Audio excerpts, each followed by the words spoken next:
Recording now. So, welcome to Vice Academy Against the Odd podcast. Cheers, mate.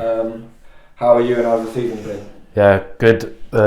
Bit sore today from Monday, Tuesday, but season's going well. Obviously, first time being full time, so enjoying change of scenery and environment. But yeah, all in all, going well so far. So you're full time with the Wales Sevens. Been full time with the Sevens since January. First time in a professional environment. Yeah, it's challenging because obviously I've come into it late, later than normal people would. But yeah, it's been good. Kind of getting up to the speed of things now and getting used to day-to-day life. But yeah, at the start it was a struggle, but yeah, it's been great learnings and really enjoying it. So how did that Wales Sevens come about? I played invitational sevens for a team called Speranza 22, who are a team who play in the UK Super Series. They play in Dubai every year, and they just invite boys in. They're player run, so there's no coaches or anything. Me and my good friend Cole Swanwick, who you know yourself from Hartbury, were playing out in Dubai, and the Welsh management were part of the GB squad. Right. Because obviously it was GB last year, and they just came to watch our final, which was one step below the World Series. So they're just seeing, like, scouting basically to see if there's any talent around. And they actually asked someone if there was any Welsh qualified players there. And funny enough, me and Swanee were on the same team.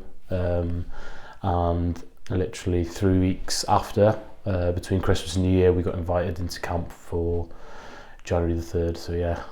Rest is history, really. Yeah, mate. So talk a bit more about the Super Series, Invitational Sevens, you with Sevens. Yeah, I originally played Sevens here. This was my first comp actually in Hartbury for a team called Carmarthen Warriors from West Wales. I got asked to play for the Warriors through a lad called Scott Gibson, who has represented the Blues, Neath, Cardiff. He's got a glittering career, glittering CV. I played against him in a Swalec Plate final, which is like the Road to Millennium, they call it now, in Wales. He played for a team called Ystrad. I was playing for my home club, Nant Conway, which me and my brother played junior rugby there. It's funny because we actually beat them that day, but he was humble enough to congratulate me at the end and actually invited me to play for the Warriors in Hartbury. Right. And I've been good mates with them ever since then. I don't think I'd be where I am today without the Warriors. Really? Yeah, because they actually gave me the chance to step into Invitational, because where me and my brother are from up north, there isn't any Invitational sides or tournaments going on at all. So yeah, hugely grateful for him inviting me in, and did a summer with them for the Warriors, and then did alright, got asked to do Dubai Sevens with the Ponty Butchers that year. Yeah, so that was December 18, and then I met the Speranza boys out in Dubai because they won it last year, that year, sorry. And then the following summer they invited me on to play for them in the Super Series, and then I've been with them ever since. So why do you think that that Sevens is such a good route?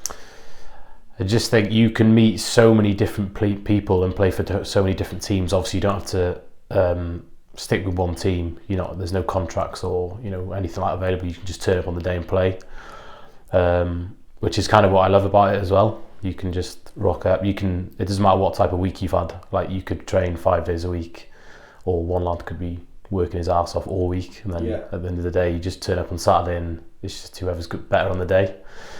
And that's what I kind of needed. I think I needed like a breakthrough, because it's quite isolated from where we are from up north. There's no opportunities. It's like far from any pro setup. Yeah. So for us to do well initially with our home club, to get in that semi-final, to be noticed by that player, to be invited, so on, was like huge for me. Like, really excited and not heard of up there. Yeah. So.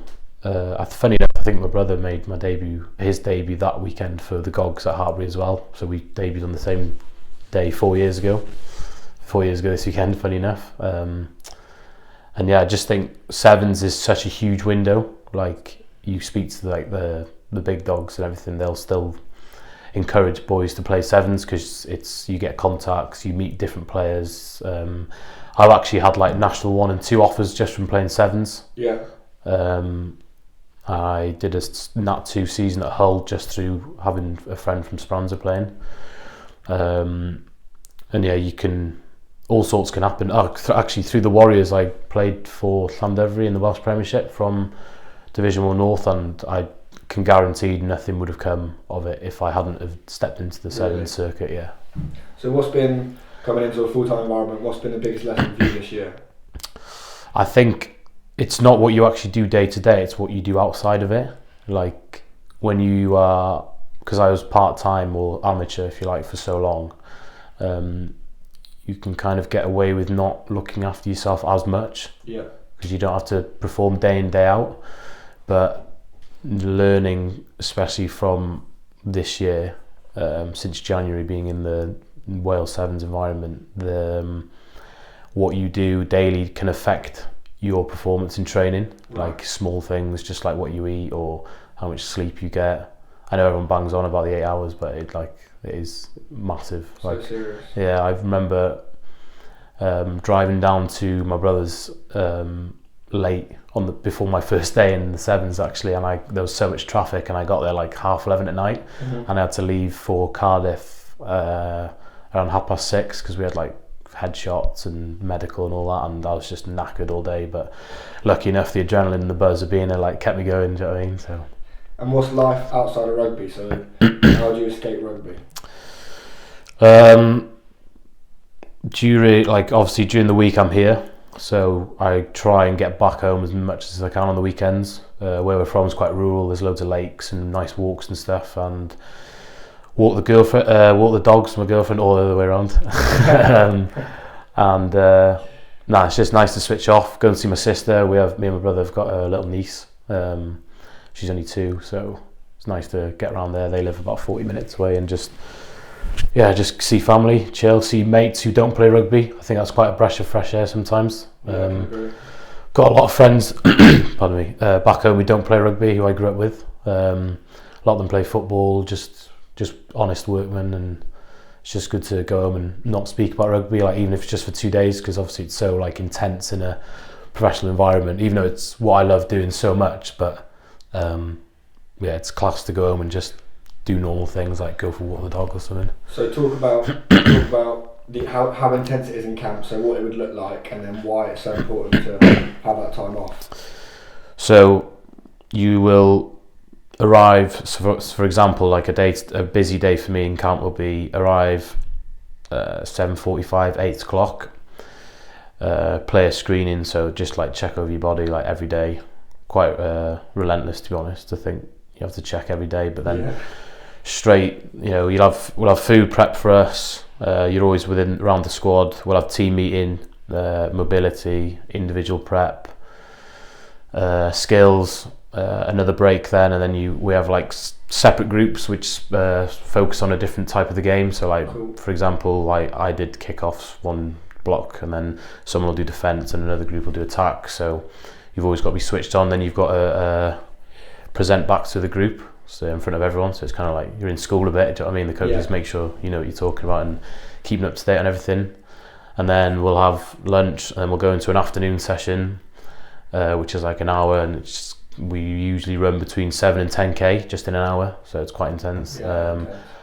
Another break then, short break. Lads will just have a coffee, a little chat, and then freshen up.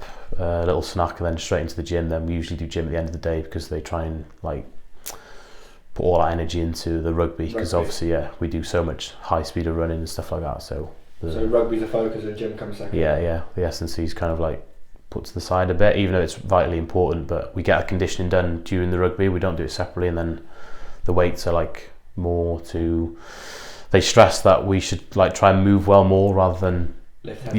Like they just want us to get it done, get in and out. So is your conditioning within con games, not as a conditioning block? Yeah, we'll so for example, we'll do like 5-minute games, and between each one we'll do 8 to 10 reps of a tempo. Okay. So 100-meter tempos in between, which is like savage, to be honest. So And when you going back to before you were in the sevens team, Yeah. how were you as an amateur athlete? What were you doing to get ahead? What were you doing to make sure that you were always tearing up? Or to be honest, I'm not as good as my brother as the extra side. Like, he's kind of dragged me with me, which I'm grateful for, because during lockdown, etc., we would go every day because there was nothing else to do. But even when I was playing amateur, like back in Division 1 back home, I would make sure I get my goal kicks in, make sure I do an extra 20-30 minutes at the end, whereas some boys wouldn't. Yeah.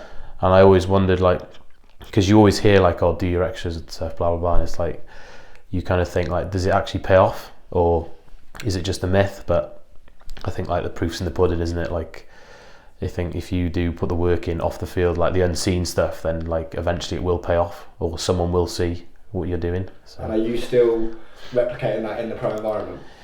Yeah, so obviously myself as a kicker especially, I make sure I always do 10 to 20 kicks. Like, if they're all on the money, I'll do 10. If they're not, I'll make sure I stay out until I feel like I've done enough or nailed enough. Obviously kickers have like good and bad days, but then also because you can play so many different positions and be in different scenarios in sevens, there's like different types of passing to do, so like you can scoot or like off the base, stuff like that, so just got to keep on top of them.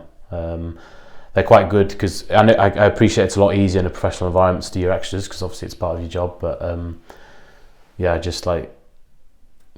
try and make sure you do it at the end of every session, even though you think you've done enough. I think you can always do more, you know.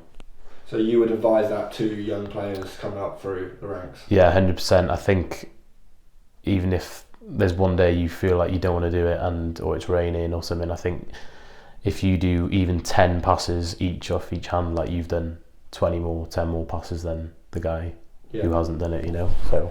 And taking it back to when you were 10, 12, 13, 14, 15, what was the dream? Was it always rugby? I think ever since I picked up a ball when I was 6 or 7, I always wanted to represent my country, Wales, whether that was 15s or 7s. So it was a bit surreal when I actually got given a cap with Wales on it. And how was that? Yeah, that was like probably the best moment of my life, probably, to be fair, to date. And what did the day look like?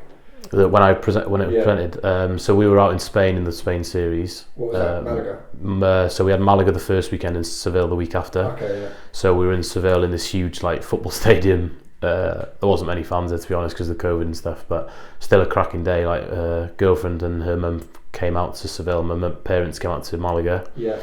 And at the end of the tournament, we have like change room pods like all next to the other teams, which is quite unique because like you can see them all prepping and doing their mobility, and you can hear their team talks and stuff, and like everyone's music's like overlapping each other on speakers, so it's a bit it's quite unique and different to what you see in a 15s. But and then anyway, at the end of that, they just presented us with our jersey, said we could keep it, the red Welsh jersey with so you've got that, have you? Yeah, got that at home, in our grandparents' house. You gave it to them, did you? Yeah. So kept the black one for myself because I was a home and away kit, and then gave it to my grandparents. Obviously, she's living in like 2 minutes away, so I can easily get it back for one.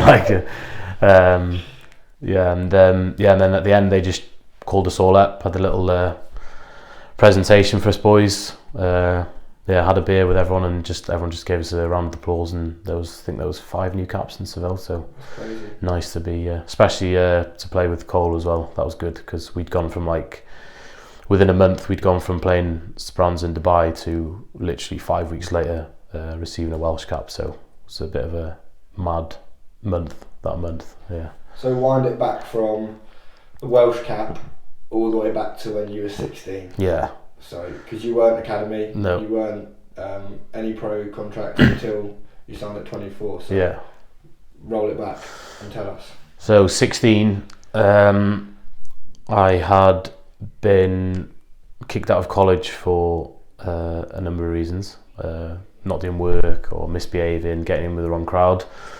I wasn't great in school either. I kind of always hoped that my rugby ability would get me somewhere. Even at that age, I was quite cocky and arrogant. I think that's the best way to describe it.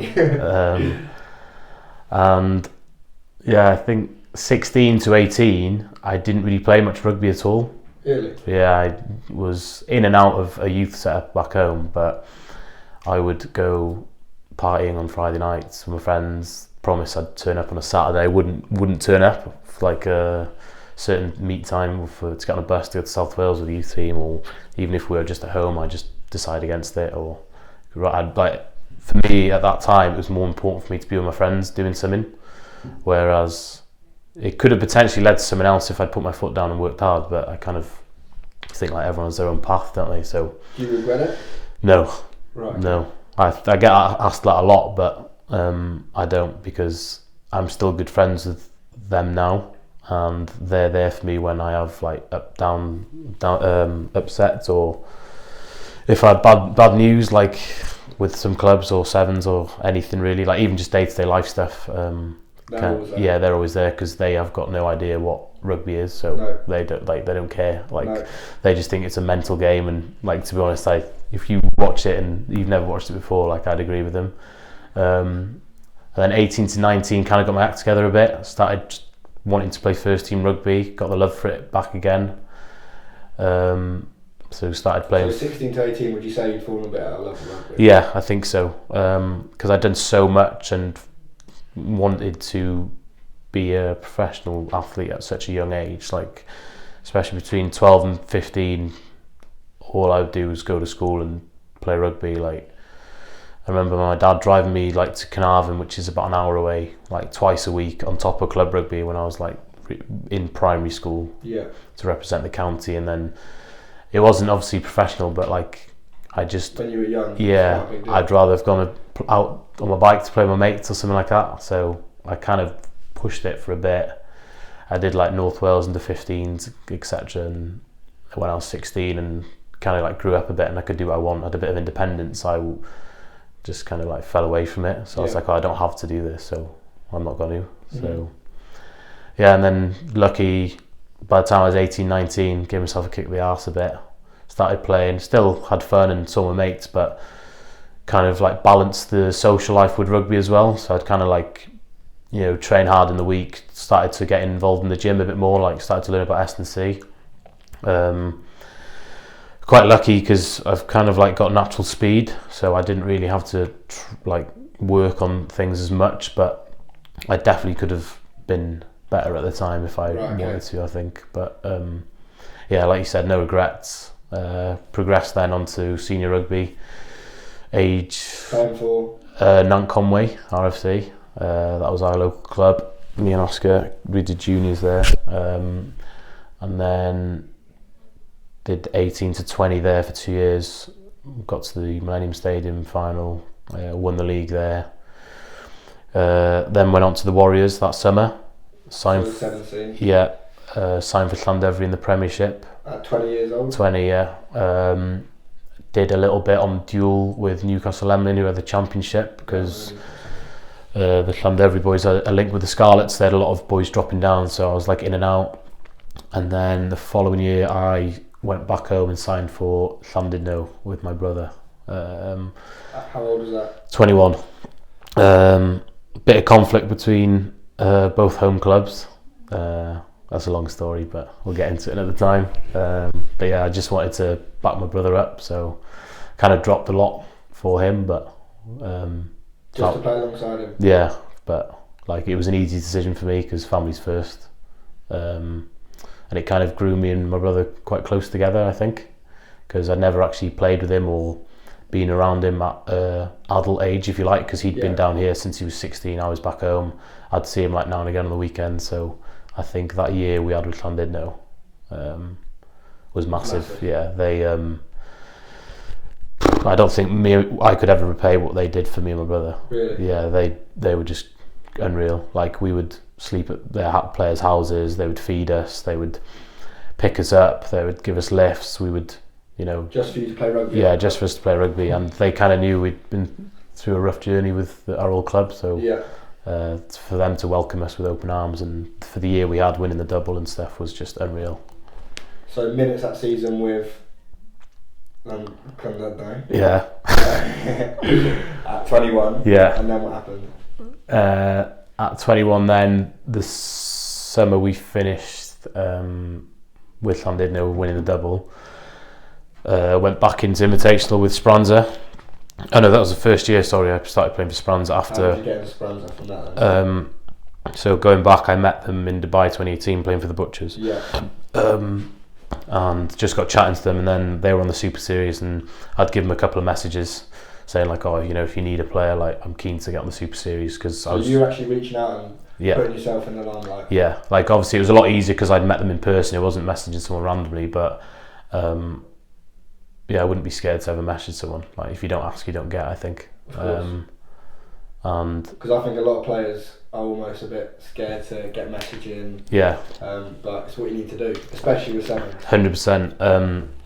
I'll get to how I got into the Wales thing in a minute, but going off the back of that, back into Invitational with Speranza from meeting two lads, Josh and Ben, out in Dubai in 2018. Funny enough, they went from winning Dubai with Speranza to Barbados with the Butchers. Yeah. Which I didn't go to, but obviously there was like a crossover in a hotel in Gatwick, so we had like 24 hours to meet and, you know, get chatting to them and just getting to know them. And then the following summer played for Speranza with them, Super Series, did quite full summer, every tournament, Super Series. Dubai the end of the year with them in 2019.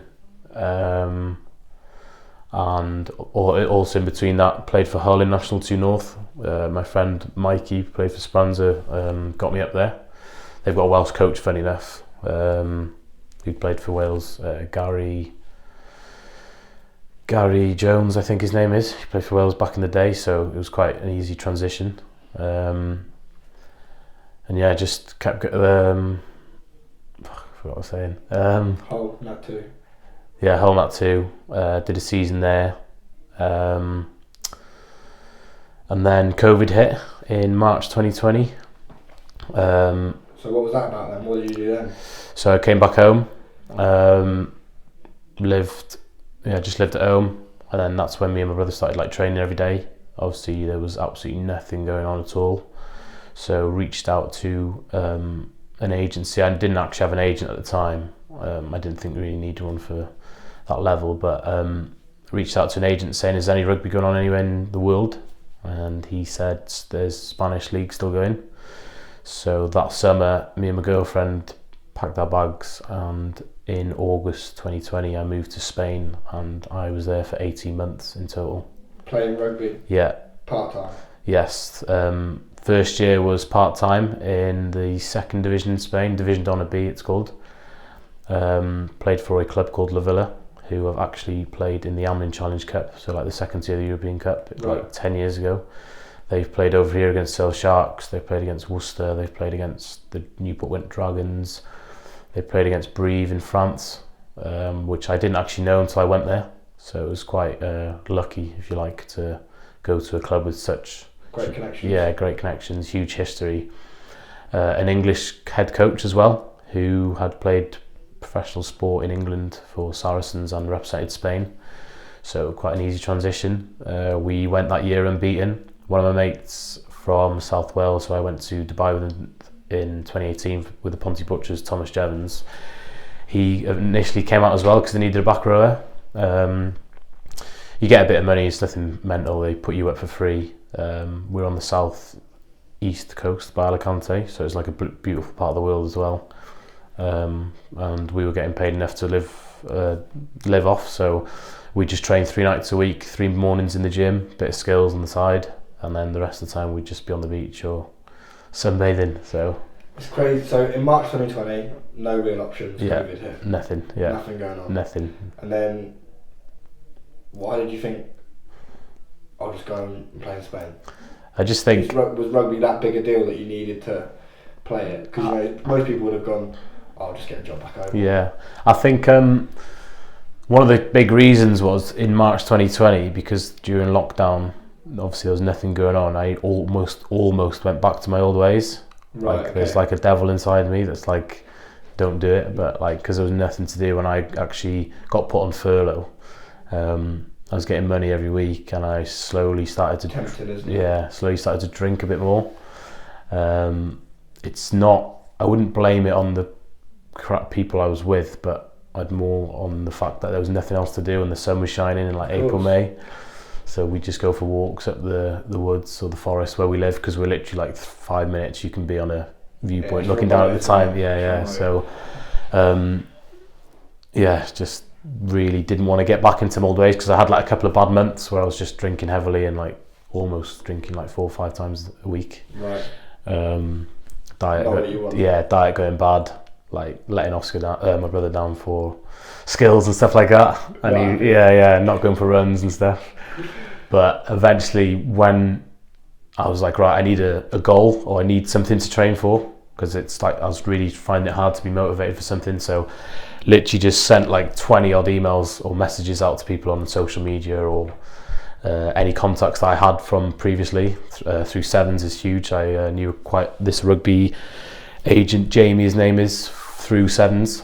I didn't actually sign up, but I just said, oh, is there any opportunity anywhere? So that's what the Spain thing happened. And then, funny enough, I loved Spain that much. We got promoted to the top division, which is actually a professional league in Spain. Right. So I actually experienced 6 months playing professional rugby in Spain, which was unheard of, or something I never ever expected, but it was one of the best years of my life.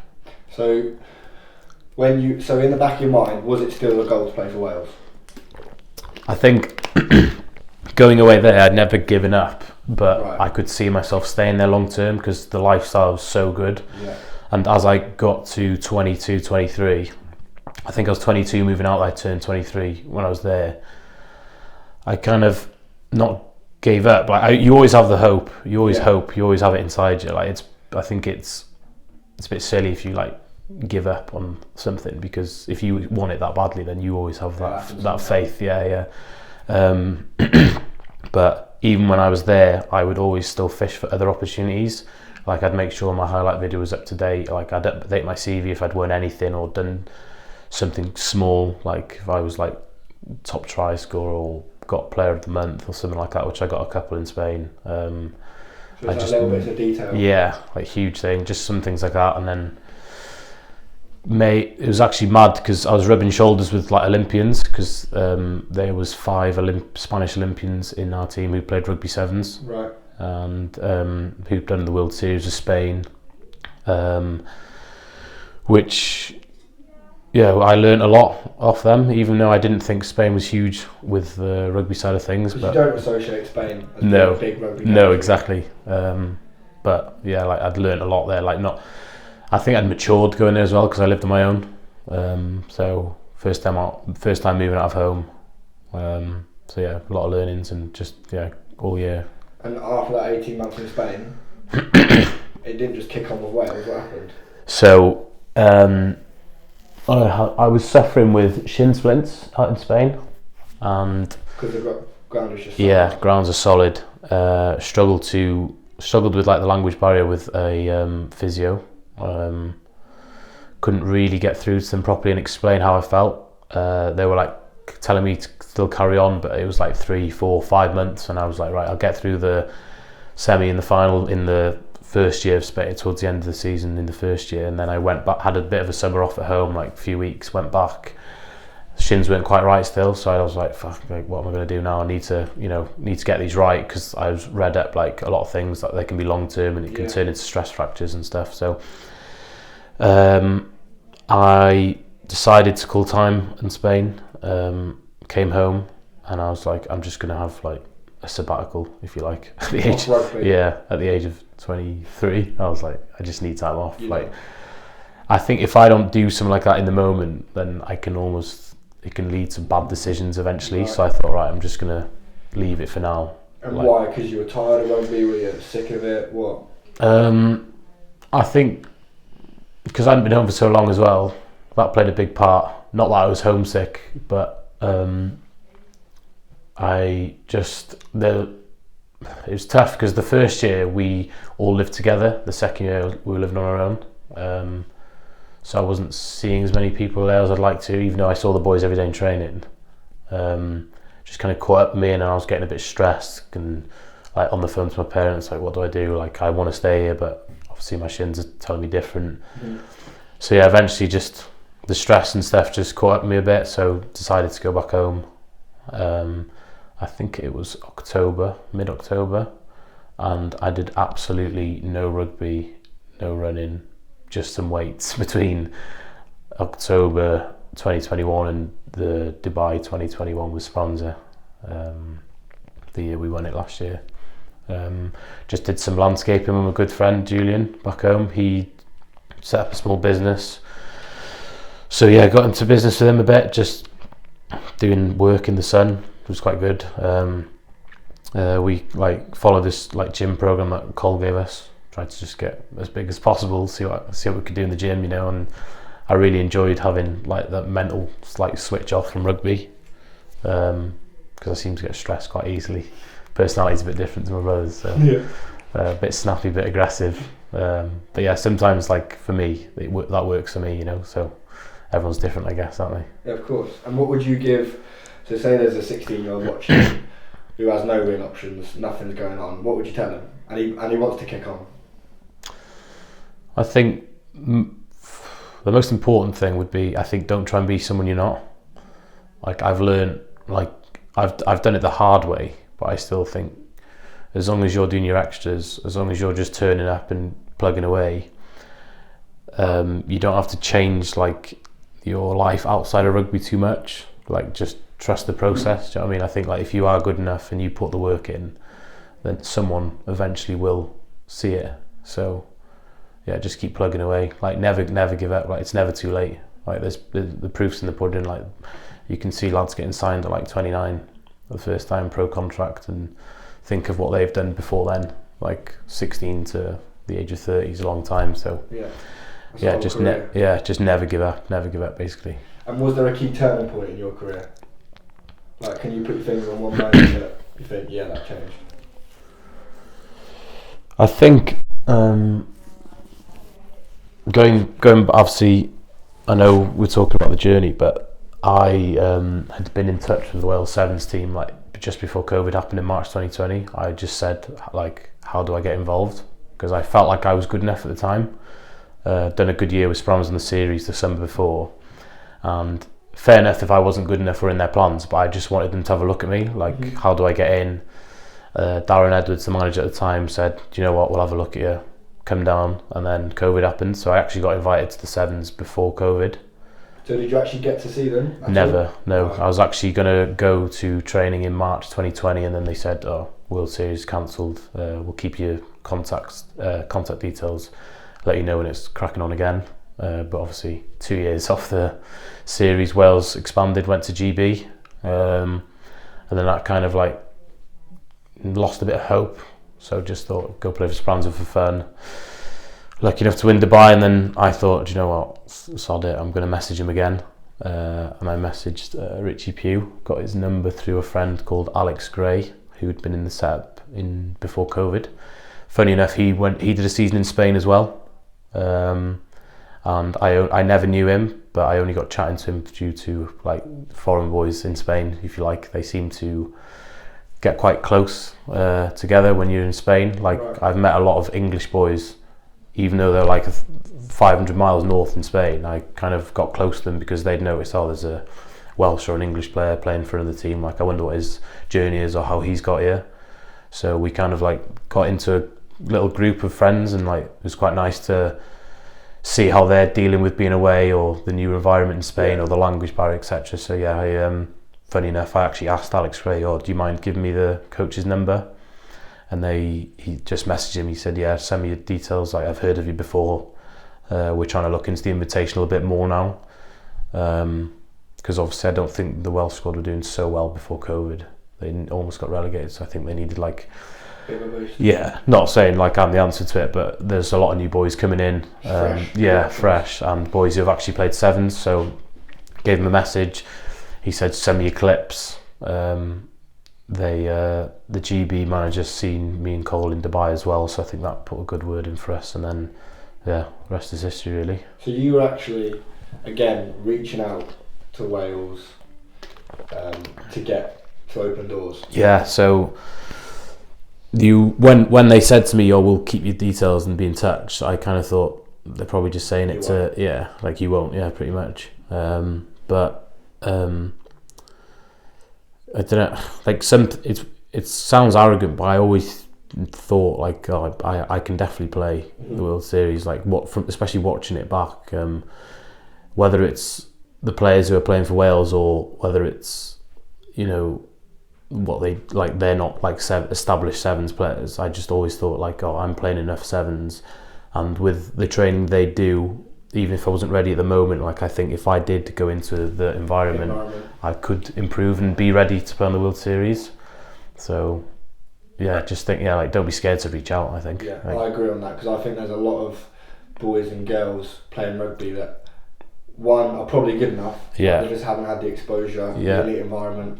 I found with a lot of boys who've come to uni is that who haven't been involved in the elite environments, and then Hartpury's their first elite environment, they kick on so much because it's almost, they've built the foundations, all they need is that little tweak or something, or just build that gap, bridge that gap, and they kick on so quickly, and it's just because at a younger age they're not exposed to these environments, so they have to find a way around it. So there have been times when you were younger, you almost had to compete and stay at the level. You had to do things a little bit different to the boys already in that environment. Yeah, definitely.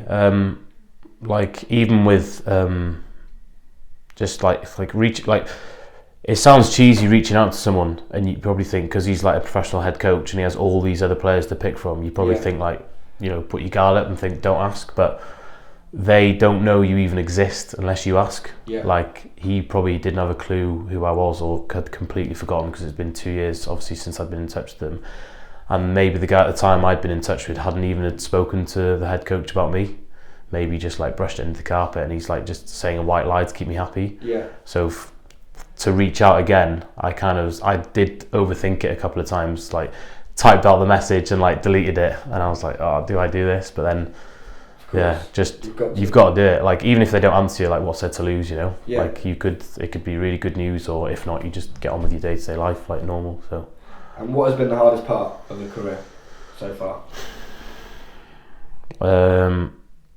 It's tough for where I'm from, because like my mate Cole, for example, he lives 10 minutes away from where Wales train, whereas I live 4.5 hours away. So I'm lucky I had Cole, my brother, here at Gloucester or Bristol to be able to put me up, because the sevens don't actually put you up, which is a shame really, because I think it would benefit the squad massively if they were a bit more professional, or a bit more player welfare is massive. I know it's tough after COVID, etc., and everyone's in the same boat, but the most, like to date, the most difficult thing is probably the amount of miles I do on my car, because I literally like live in my car.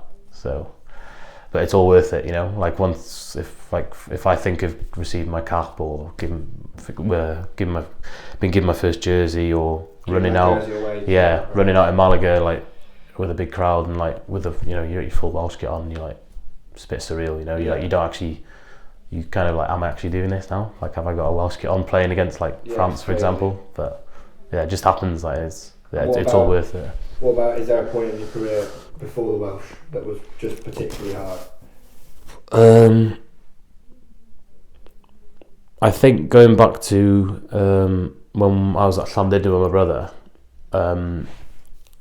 I was like, I loved it there, and I'd never change anything I did, but I always wanted to kick on quickly. Like I didn't want to waste too much time. Like I always felt like I could go up, and inside me I felt like I was good enough to play higher, but you always think like, if I am that good, why am I playing this level still? You know, so it's tough. And you kind of like, you do doubt yourself as a player, even though you never should. I've learned that now, like you never should, because there's always going to be someone who, you know, spots how good you actually are, or actually how good you can be, like if you have potential. So, but yeah, it was tough seeing. I thought I'd have a sniff with RGC with my brother, because my brother went there, but obviously bits and bobs have happened behind the scenes when I was younger that I'm not proud of, but it comes back to bite you, and I've just something I've got to live with. So yeah, maybe that was a tough time, like maybe because not just seeing him play a higher standard, but also wanting to play at a higher standard with him. because it's quite unique to play at a good level with like a sibling, I think. So yeah, that was quite tough to take, but not necessarily a challenge, just like a bit of a kick in the guts. So kind of like spurred me on, like, right, I'll kind of do my own path now, and I'll, you know, I'm not scared to message someone or reach out to anyone. So yeah, that's probably the challenging part. And looking back to those days when you were 16, 18 and you were in those clubs, yeah, did you I know you wanted to play for Wales, but did you ever imagine it would be like it is now? Did you believe you'd be at Malaga Sevens, London in a few weeks? I think because I didn't know how you got into the Sevens or anything like that, I could always imagine myself playing. I think you always can picture yourself doing it, can't you? And like watching games, like in my head, I'm like, I could have done that, or I could probably have done a better job. But you know, like keyboard warrior behind the screen. But like I honestly did. Sometimes inside, I'm like, I really could have done something better than that. But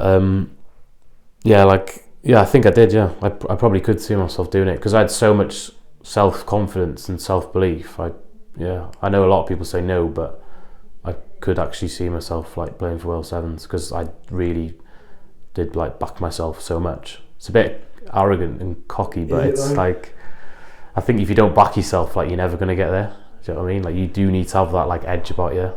Do you think your self-confidence is an edge over other players? Yes. Yeah, I do.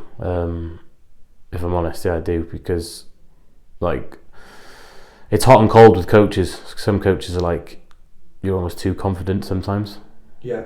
But then some coaches love it, so it depends who you're dealing with, really. Like, for example, in my old clubs, like Llandudno, they'd love it. Like, and they said it'd like feed into the other players. Like, they'd love it. They'd like gain confidence from you being so confident. Yeah.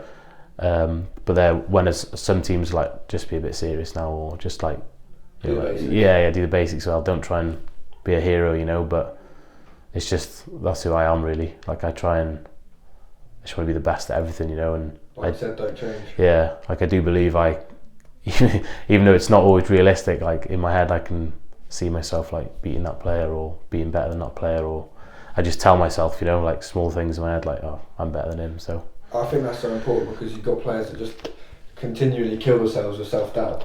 They're like, oh, I'm not good enough. Yeah. He's better than me. He's in the academy. Yeah. He's a big name. But if you're plugging away, you're doing the hard work, because action builds confidence. 100%. Yeah. If you've done the work, it'll pay off somewhere along the lines. And I think players that can express themselves with a little bit of confidence, you can see they've got a little bit about them. Yeah. Like the Russells of the world, but we're talking a bit lower down. Players that just have a bit about them, I think will just always go that touch further. Yeah. I think that comes from the confidence in 100% internally. So what's on the horizon then? Obviously, I'd like to have finished this first season with the Sevens. I think long term 15s is the goal, because as much as Sevens has done so much for me and opened huge shop window for me, and opened huge doors for me, but yeah, 15s, I think, just for like career wise, just think I know it shouldn't be about money, but like to earn decent money, make a living. Make a living basically.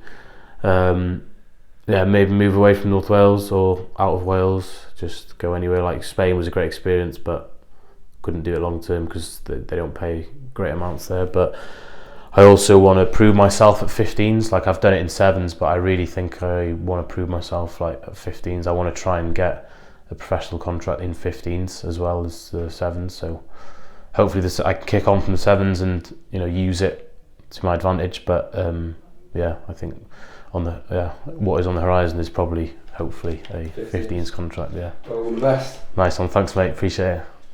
Well done.